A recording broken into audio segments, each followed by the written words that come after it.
Ouça agora uma palavra de fé e ousadia para o seu coração, com o reverendo Roberto Barnabé.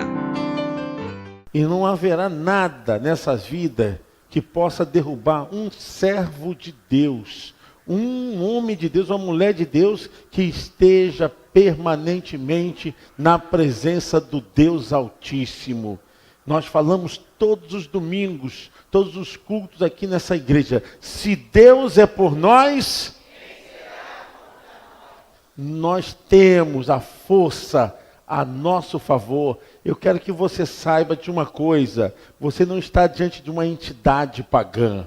Você não está dobrando os seus joelhos, a sua alma, o seu culto diante de qualquer imagem de escultura, pau, pedra. Você está diante do Deus Todo-Poderoso. A sua alma está diante dele agora. Nesse instante, irmãos, como eu tenho sentido a presença de Deus nesse culto, irmãos. Deus está falando aqui desde o início, amém? E Ele vai continuar falando, porque a boca do Senhor declarou que os seus ouvidos estariam abertos e os seus olhos fixos a este lugar que Ele consagrou. Louvado seja o nome do Deus eterno, que todos os joelhos, que toda língua possa confessar que Jesus Cristo é o Senhor, o Deus eterno, que veio a esse mundo para salvar, para libertar o vil pecador, para trocar a alma que está debaixo de opressão, de malignidade, de peso, de hostilidade. Ele veio nos dar a vitória. E nas suas mãos, nessa noite nós estamos. Ó Deus eterno, vê se há em nós algum caminho mau. E Senhor Deus, nos conduza para o caminho eterno. É o que nós te pedimos. Nós te clamamos nessa noite. Abençoe as nossas vidas. Em nome de Jesus. E você pode dizer amém. Você pode aplaudir o Senhor. Glória a Deus. Glória a Deus. Pegue a sua espada, mas fique de pé. Evangelho de João, capítulo 8. Evangelho de João, capítulo 8. Glória a Deus. Porque nós estamos aqui na casa da bondade, do socorro, da misericórdia. É aqui que nós temos que clamar, é aqui que nós temos que suplicar, é aqui que nós temos que pedir, Senhor, é a casa da cura, casa de oração. É aqui você está com tudo que possa acontecer contigo de ruim. Saiba de uma coisa, Deus está neste lugar para operar, para fazer maravilhas no teu coração, na tua alma e na tua família. Você não veio aqui em vão, não. Você não veio aqui à toa, não. Porque Deus marcou esse encontro hoje. Eu creio na soberania de Deus. Creio que Ele é poderoso. Evangelho de João, capítulo 8. Eu vou ler os versos de números ímpares. Os irmãos lerão os versos pares até o versículo de número 11. Essa história narra uma situação muito conflitante, porque eles queriam pegar Jesus sobre o peso de uma lei conhecida e sobre o peso da lei romana. E Jesus sabia as intenções dos corações. Jesus não respondeu nada, até que ele, num dado momento, respondeu com uma pergunta. Eu quero que vocês pensem sobre isso. Se Jesus respondesse que era a favor que essa mulher fosse apedrejada, então Jesus estava condenando aquela mulher, mas também a lei em Levítico capítulo 20, em Deuteronômio capítulo 22, dizia que também o homem que foi pego em adultério deveria ser apedrejado. Então Jesus estaria caindo e incorrendo num erro. E se Jesus também fosse levado pela lei romana, só quem permitia que matasse alguém era a lei romana. E no final, aonde estão os teus acusadores? Aonde estão aqueles que te condenam? Vamos ler. Diz as Escrituras: Jesus, porém, foi para o Monte das Oliveiras. Verso 2, igreja.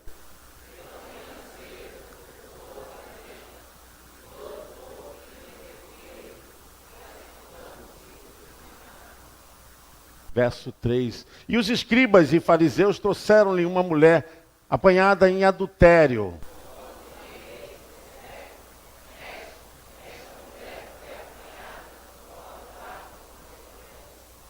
E na lei nos mandou Moisés que tais sejam apedrejadas. Tu, pois, que dizes?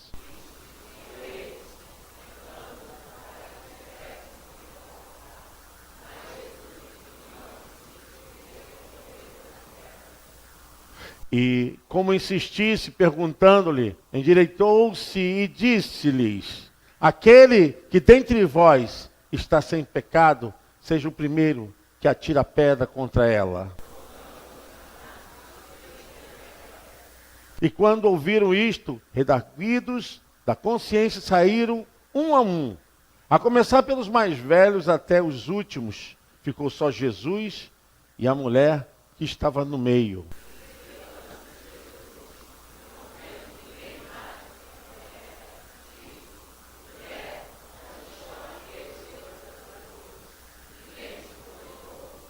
E ela disse: ninguém, Senhor. E disse-lhe Jesus: nem eu te condeno. Vai e não peques mais. Vamos ler o verso 11 juntos, irmãos. E ela disse: ninguém, Senhor. E disse-lhe Jesus: nem eu te condeno. Vai. Glória a Deus. Você pode se assentar. Por mais que Satanás queira ser o acusador mor do povo de Deus, a Bíblia diz: nenhuma condenação há para aquele que está em Cristo Jesus, nosso Senhor e Salvador. Amém? Nenhuma acusação há. A Bíblia nos relata em Romano: quem poderá trazer acusação contra os escolhidos de Deus, se é Deus que justifica? Romanos 8:33. Uma das maiores armas de Satanás é levantar acusação contra as vidas. Satanás, ele é o acusador das almas. Ele sempre foi e sempre será, até que seja definitivamente destruído. Ele usará pessoas para os seus intentos, para fazer essa manobra, consciente ou inconsciente. O ser humano que leva a acusação diante das pessoas, ele está agindo como um agente e fazendo a obra de Satanás. Queridos irmãos, servos do Senhor, que o Espírito da verdade esteja nesta igreja. E se tiver algum demônio acusador aqui dentro, que saia agora em nome de Jesus. Nós não aceitamos Satanás no nosso meio. Não aceitamos a obra do Satanás na nossa casa. Não aceitamos a obra do diabo em nossas vidas, sobre nossas famílias e acusando diante das pessoas. Glória a Deus, igreja. Nós temos debaixo do poder do sangue de Jesus a autoridade para dizer: arreda-te, Satanás! Olha que coisa mais maliciosa. Queriam legalizar uma forma para que Jesus fosse pego num ato falho. Mas, irmãos, o que nós temos que entender é que o pecado não é maior do que o amor de Deus. Muitas pessoas se enganam relativizando a obra do Espírito Santo, a obra de Jesus, com doutrina de igreja, doutrina humana. Deus não vê como o homem vê. O homem quer condenar, quer acusar. O homem quer tripudiar. E Jesus estava diante de um caso em que ele ouvia as pessoas acusando essa pecadora. Ela era merecedora, segundo a lei, em Levítico capítulo 20. Ela deveria receber o castigo, segundo Deuteronômio capítulo 22. Mas a Bíblia diz: aonde abundou o pecado? Aonde abundou o pecado, igreja? Você pode aplaudir o Senhor? Glória a Deus. A impressão que tenho é que nós estamos pregando para pecadores, para as pessoas que estão afastadas, mas ao mesmo tempo exigimos coisas que Deus não exige. Queremos criar um evangelho que é limitado, um evangelho que é incapaz de chegar na miséria, na mazela, na situação mais difícil, mais negra, mais tétrica, mais horrível do ser humano. Eles pensaram que a lei fosse maior do que a graça de Deus. Irmãos, Deus é amor. Se as pessoas me perguntaram assim, pastor, mas Deus também é justiça? É justiça. Nós não estamos coniventes com pecado, com erro, com nada disso. Mas não podemos, irmãos, permitir que a graça de Deus possa ser impedida por causa da dureza do coração, da alma das pessoas. O amor de Deus transcende o poder maligno do pecado. O amor de Deus vai além das obras de Satanás. O amor de Deus alcança o mais vil pecador debaixo da maior desgraça de pecado e salva, cura e liberta. Nós estamos deixando pessoas doentes, pessoas com sentimentos de culpa. Estamos deixando pessoas sofrendo, sabe por quê? Usamos das nossas argumentações para justificar e condenar as pessoas. Normalmente, pessoas que têm costume de falar dos outros é porque elas têm alguma coisa que não conseguem enxergar e aponta para o ser humano mais próximo. Esses homens, eles estavam debaixo da mesma legalidade de maldição que aquela mulher. Ele estava acusando aquela mulher de um ato que todos eles também estavam dominados pelo pecado. O fato da lei pegar em flagrante adultério não eximia hoje dos seus pensamentos malévolos, das suas intenções malignas, das imaginações mais hipócritas que eles viviam dentro dos corações. Porque a cidade de Magdala era conhecida por todo mundo conhecia aquele flagelo, aquela miséria de prostituição. Mas a maior prostituição é aquela que estava dentro do coração deles, que era não ter amor às almas. Eles prostituíram a fé, prostituíram a graça de Deus. Queriam matar aquela pobre mulher e pegar Jesus num erro. Mas a Bíblia nos fala, aquele que é dono de todo perdão, de toda graça, disse para aquela mulher, aonde estão os teus acusadores? Aonde estão aqueles que te condenaram? E cada um foi saindo, desde o mais velho, desde aquele que era mais sábio, desde aquele que era mais apurado em conselhos. Ele foi saindo por causa da sensibilidade que envolvia a sua alma também como um pecador, como ex-pecador. Foi saindo mais velho, até que ninguém ficou diante daquela mulher. A palavra de Deus nos fala de uma situação do sumo sacerdote Josué. O sumo sacerdote Josué está registrado em Zacarias. E ele tem a visão a respeito desse sacerdote. Zacarias vê esse sumo sacerdote. E o texto, capítulo 3 de Zacarias. O povo de Deus estava em pecado, o povo de Deus estava tão longe de Deus, o povo de Deus estava errado, o povo de Deus havia prevaricado contra Deus, mas a Bíblia diz que o sumo sacerdote havia se apresentado no altar do Senhor. Do seu lado estava o anjo do Senhor e do seu outro lado estava Satanás. E Satanás acusava, dizendo que aquele povo não era merecedor do amor de Deus, dizendo que aquele povo não era merecedor de arrependimento. Satanás acusava Josué porque as suas vestes estavam sujas, porque Josué representava naquele momento o povo, e as suas vestes estavam sujas diante do altar. E Satanás começou a acusar o sumo sacerdote. E o anjo do Senhor então estava à esquerda do sumo sacerdote, repreendeu Satanás, dizendo, o Senhor te repreenda, porque o Senhor ouviu a oração desse povo. O Senhor ouviu e perdoou o pecado desse povo. Satanás estava falando alguma mentira que o povo havia errado? Não, era verdade. Mas ele estava ali para acusar diante do altar de Deus. Diante do altar de Deus. Mas quando há uma sinceridade na alma, quando há uma conversão genuína, quando há verdadeiramente um despojado ser diante de Deus, não tem diabo, não tem homem, não tem ninguém que possa acusar os escolhidos de Deus.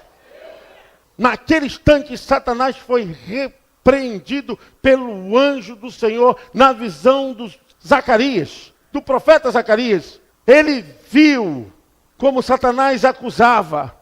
E é a função dele, irmãos, acusar. Acusaram Jesus. Acusaram Jesus de beberrão, de glutão. Mateus capítulo 11, versículo 19. Acusaram Jesus de Belzebu. Essa entidade era adorada pelos filisteus. Os filisteus ofertavam sacrifícios e aqueles sacrifícios ficavam diante desse Deus. E as moscas tomavam conta do altar. Era o Deus da sujeira, da coisa nojenta. Chamaram Jesus desse Deus, Deus da sujeira. Chamaram Jesus de Belzebu, que era o principal das entidades demoníacas. Chamaram Jesus de chefe dos demônios. Mateus capítulo 12, versículo 22 e versículo 24. Na Bíblia, irmãos, está a maior acusação da história de crime capital que o acusado não teve direito de se defender. Jesus, Caifás o denunciou, Pilatos o condenou e o julgamento foi injusto. Sem dúvida, o maior escândalo judicial da história da humanidade. Lucas capítulo 23, versículo 32 ao 43.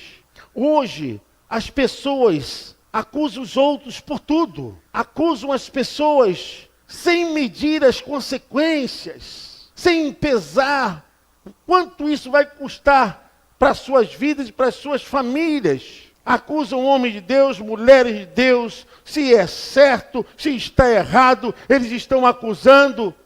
Mas a Bíblia não nos manda acusar ninguém. Não nos manda acusar ninguém. O Evangelho é restaurador, o Evangelho é recuperador, o Evangelho dá chance ao ser humano. Sabe o que a palavra Evangelho significa?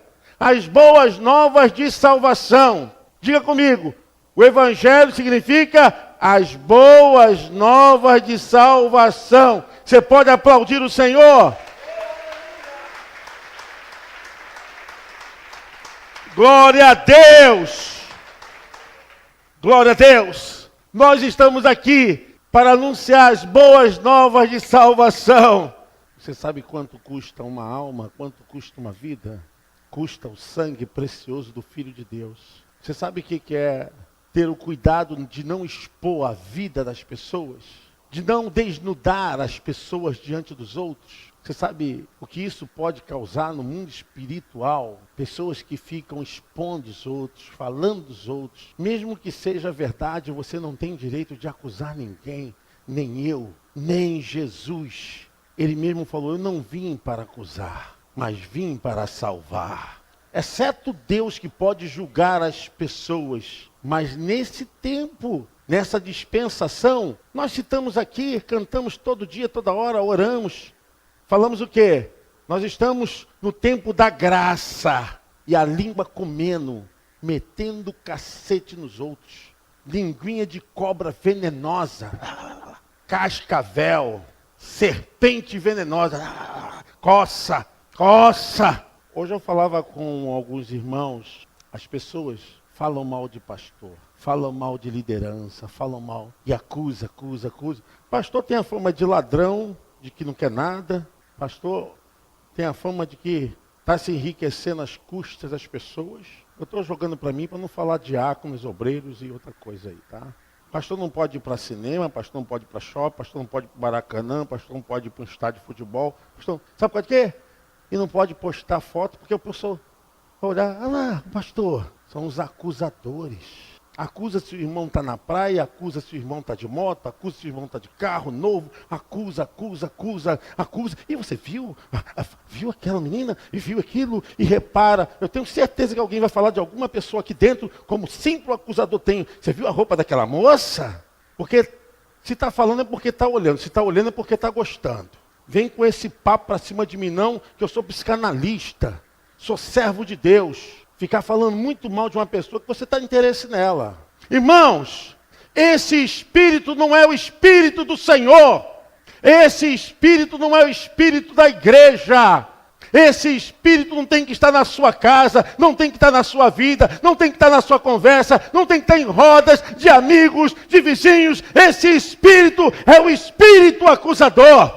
O anjo do Senhor disse: o Senhor te repreenda, Satanás, porque ele queria condenar aquele povo, o povo de Deus, porquanto Deus já havia declarado a justiça e o perdão para aquele povo. O que nós estamos vivendo hoje é esse espírito que se torna farpa para todos os lados. Jesus estava nesse quadro, mas eles não puderam envolver o Filho de Deus, porquanto Jesus veio trazer o perdão.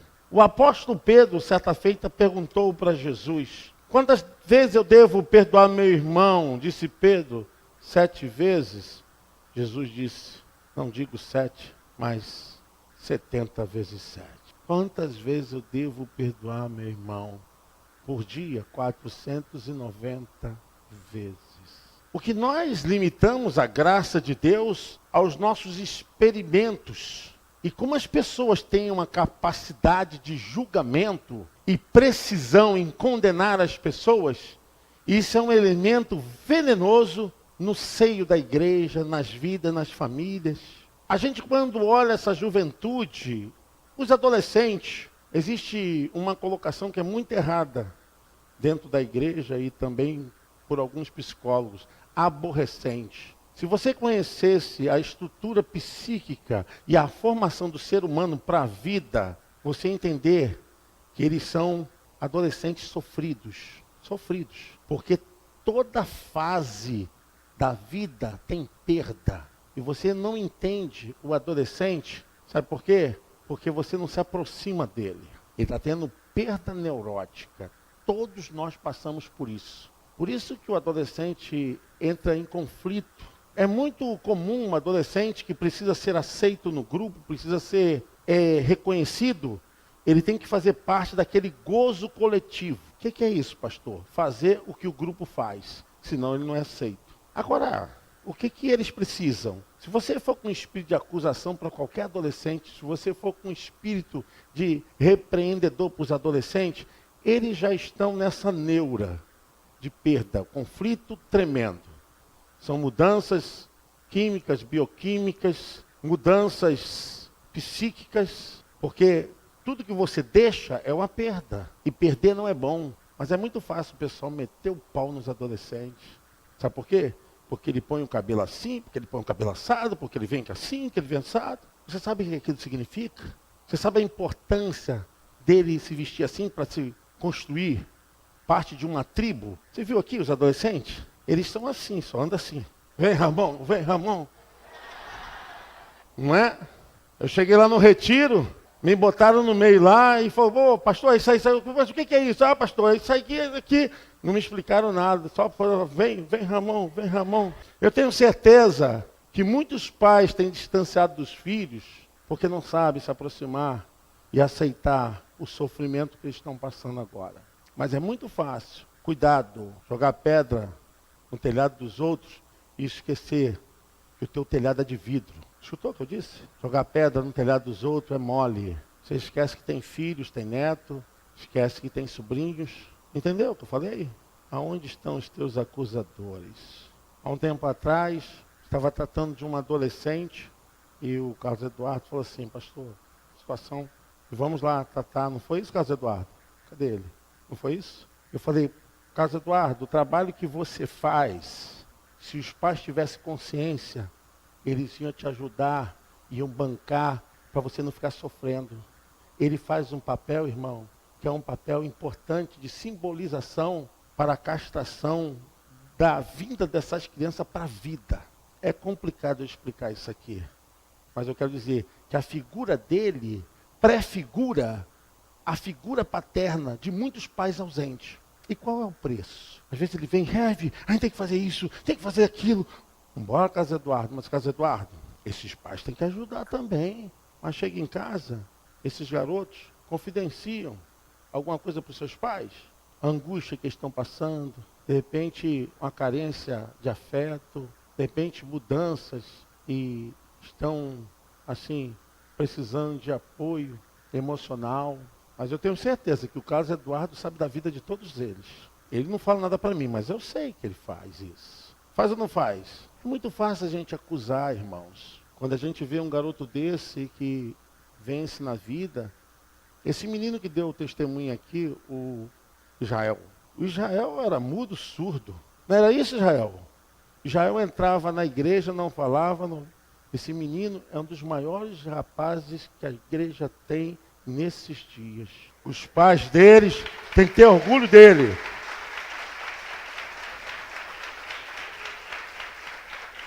Eu não sei se Emerson e Fernando estão aqui. Não estão, não.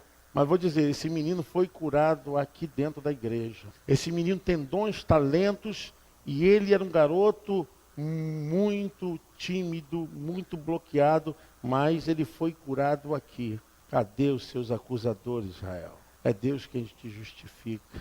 A Bíblia diz que o acusador é o grande dragão, a antiga serpente, o diabo, Satanás, o acusador, Apocalipse 12, do versículo 9 ao versículo 10. A Bíblia nos ensina que devemos amar, perdoar. Vocês têm ideia, irmãos, de que é uma vida? Uma pessoa que me procura. E as pessoas falam assim, o Heavy é muito conivente. Olha, você pode me chamar de tudo. Não tem problema que eu não sou isso que você está falando. Estou nem aí. Eu hoje estou completamente curado. Você pode me chamar de tudo. Volto a dizer para vocês. O mais importante é o meu caráter, é quem eu sou, do que aquilo que dizem que eu sou. O mais importante é o que você é, irmão.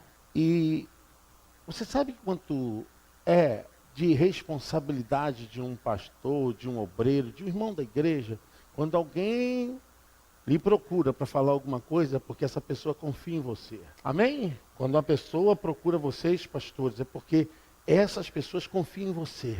Nós não podemos usar exemplo de ninguém na pregação que não seja autorizado pela pessoa. Nós não podemos acusar ninguém, porque nós temos dever, como Jesus teve diante dessa mulher. Cadê os teus acusadores?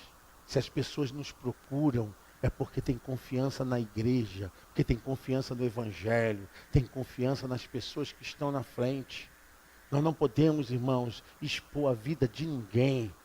Não podemos falar de ninguém.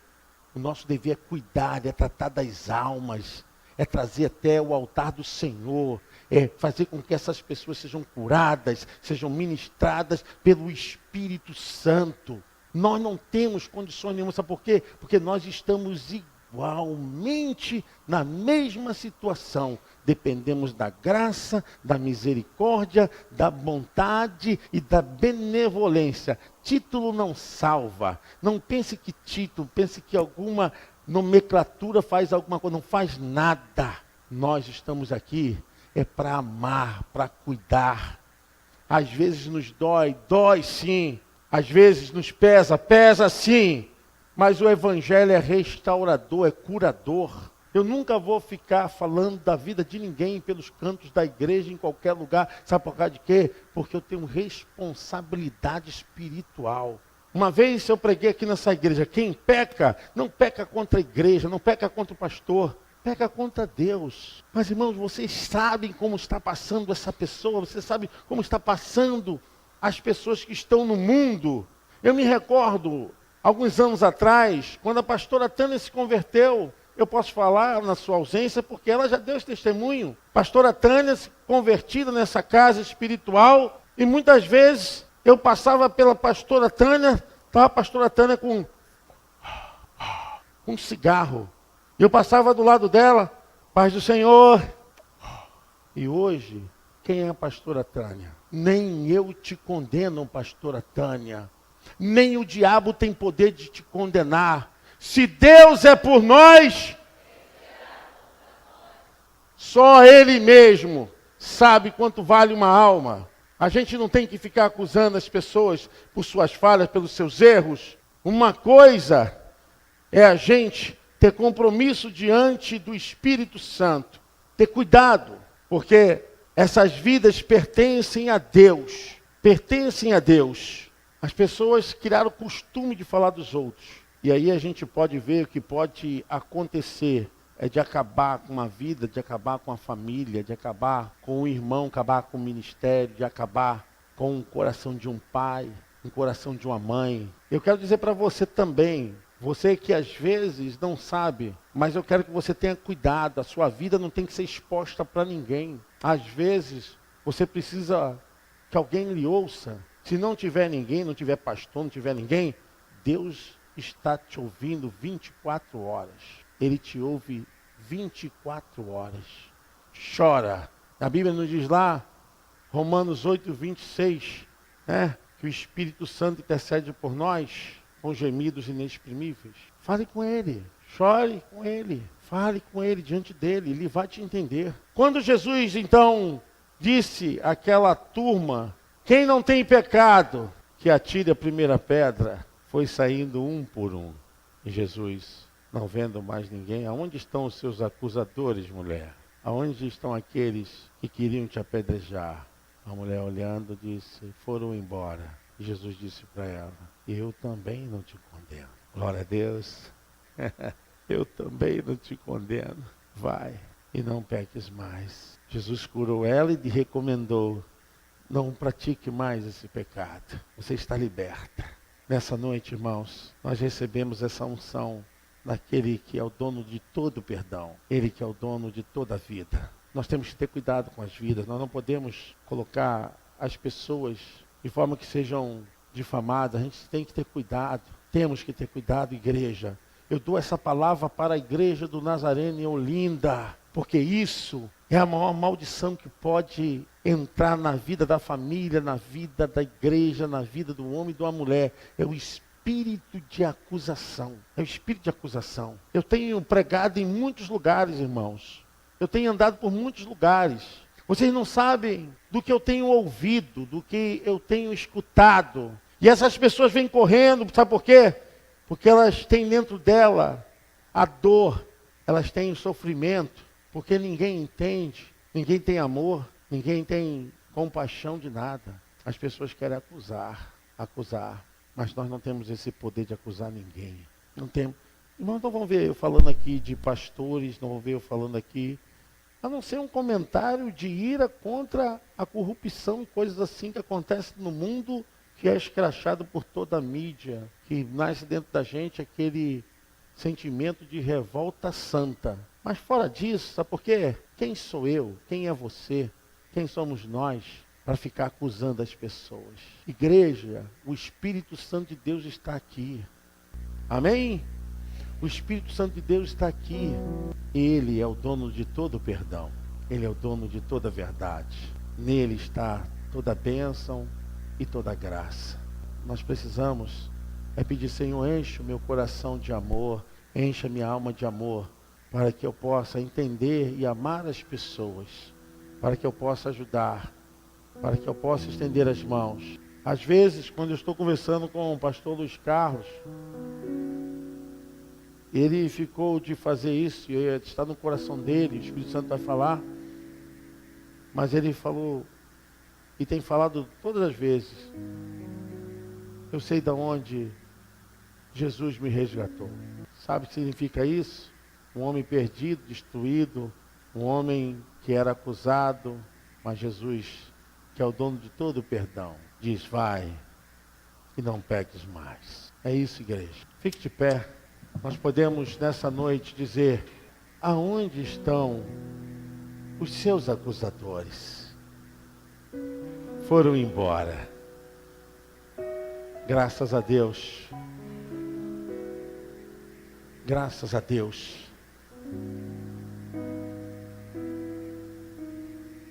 Podemos declarar essa noite. Se o inimigo te vem acusar, fica firme.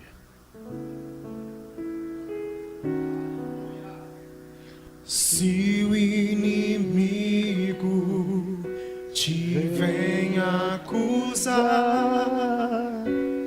com teus pecados condenar. Vem, domador da vitória, que o Filho de Deus te dá. Pois lá na cruz já comprou o perdão,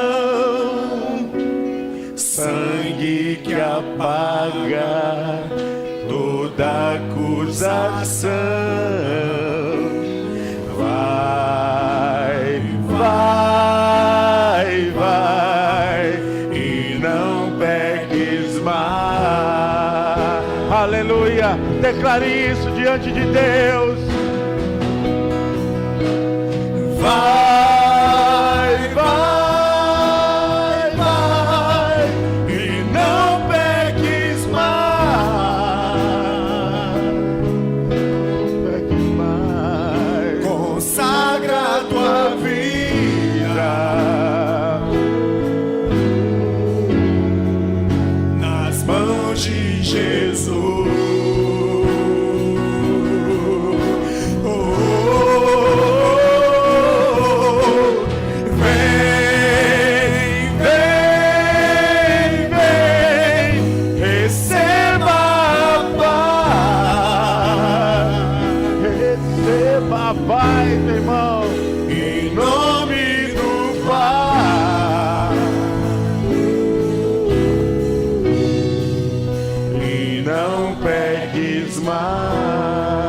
Aleluia, vamos declarar, será angústia,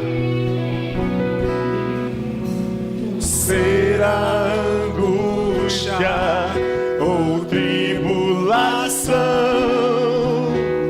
perigo ou fome ou perseguição, quem te irá separar do amor de Jesus, irmã? Pois você é mais que um vencedor, e ninguém vai te tirar desse amor. Vai, vai, vai, e não peques mais. Vai, meu irmão, nessa tua fé, e não peques mais. Vai, vai, vai, e não peques mais. Não peques mais. Consagra a tua vida. Aonde? Nas mãos de Jesus.